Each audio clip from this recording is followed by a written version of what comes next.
سعودی عرب میں پیش آئے حالیہ بس حادثے کے بعد شہید زائرین کی نماز جنازہ اور تدفین کے حوالے سے پیدا ہونے والی صورتحال میں ایک بار پھر غیر یقینی برقرار ہے۔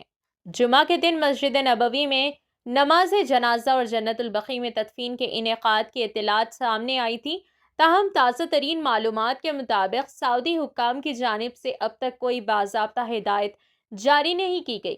سعودی عرب میں موجود ایک شخص نے بتایا کہ صبح سے مختلف اطلاعات گردش میں تھی، لیکن سرکاری سطح پر نہ نماز جنازہ کی منظوری دی گئی ہے اور نہ ہی تدفین کے شیڈیول کا اعلان ہوا ہے۔ انہوں نے عوام سے اپیل کی ہے کہ وہ پہلے معمول کے مطابق نمازیں ادا کریں اور سرکاری فیصلے کا انتظار کریں۔ ان کا کہنا تھا کہ جیسے ہی کوئی حکم نامہ جاری ہوگا، اس کی اطلاع فوری طور پر فراہم کر دی جائے گی۔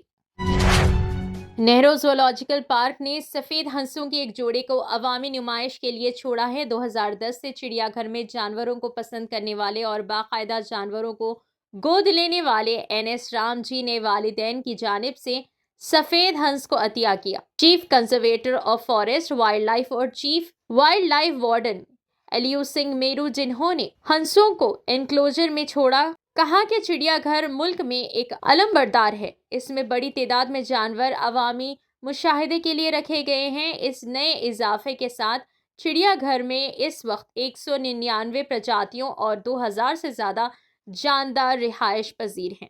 تلنگانہ زو پارکس کے director doctor Sunil S Hiremath, curator J Vasantha, deputy director veterinary doctor Mohammad Abdul Hakeem و دیگر عہدیدار موجود تھے۔ ریاست تلنگانہ کے ضلع عادل آباد میں ایک انتہائی شرمناک واقعہ پیش آیا، جس میں نابالغ لڑکی کے ساتھ گینگ ریپ کیا گیا۔ تفصیلات کے مطابق عادل آباد ضلع کے ماوالہ پولیس اسٹیشن حدود میں واقع ایک کالونی سے تعلق رکھنے والی 15 سالہ لڑکی کو بہلا پھسلا کر مہاراشٹر کے کنوٹ تعلقہ کے پپل گاؤں کے رہنے والے ملزمین یوگیش 22 سالہ، سورج 25 سالہ اور عادل آباد کے رہنے والے نوین 26 سالہ گزشتہ کچھ دنوں سے مبینہ طور پر جنسی زیادتی کا نشانہ بنا رہے۔ پولیس کے مطابق چہارشنبے کے روز بھی ان ملزمین نے لڑکی کو ایک ویران مقام پر لے جا کر زیادتی کی۔ لڑکی کی شکایت پر پولیس نے ملزمین کے خلاف اجتماعی عصمت ریزی اور پاکسو ایکٹ کے تحت مقدمہ درج کر کے انہیں گرفتار کر لیا۔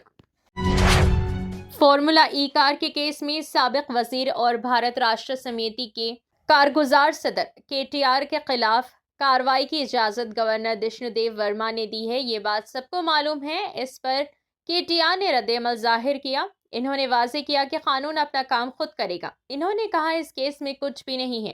یہ بات سب کو معلوم ہے۔ مجھے گرفتار کرنے کی ہمت حکومت نہیں کرے گی۔ فارمولا ای کار کیس میں کوئی غلطی نہیں کی۔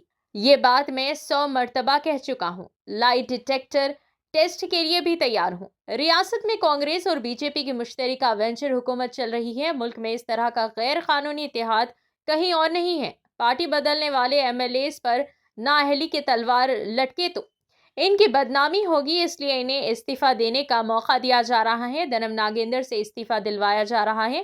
انہوں نے ہمارے لوگوں سے کہا کہ دھنم سے استعفیٰ دلوائیں۔ تکنیکی بہانے بنا کر کڈم سری ہری کو شاید بچانے کی کوشش کی جا رہی ہے۔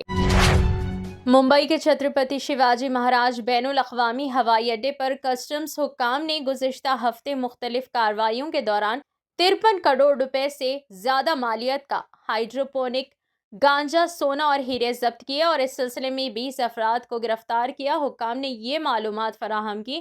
ایک افسر کے مطابق یہ برآمدگیاں 13 سے 20 نومبر کے درمیان مختلف آپریشنز میں کی گئیں۔ آپریشن کے پہلے مرحلے میں حکام نے 7 مختلف معاملات میں 25.318 کلو گرام مشتبہ ہائیڈروپونک گانجا میریجوانا ضبط کیا، جس کی قیمت 25.318 کروڑ روپے ہے، اور اس سلسلے میں 7 مسافروں کو گرفتار کیا گیا۔ حکام نے بتایا کہ دیگر کارروائیوں میں 7 معاملات میں 26.981 کلو گرام ہائیڈروپونک گانجا برآمد ہوا، جس کی مالیت 26.981 کروڑ روپے ہے، اور ان میں 8 مسافروں کو حراست میں لیا گیا۔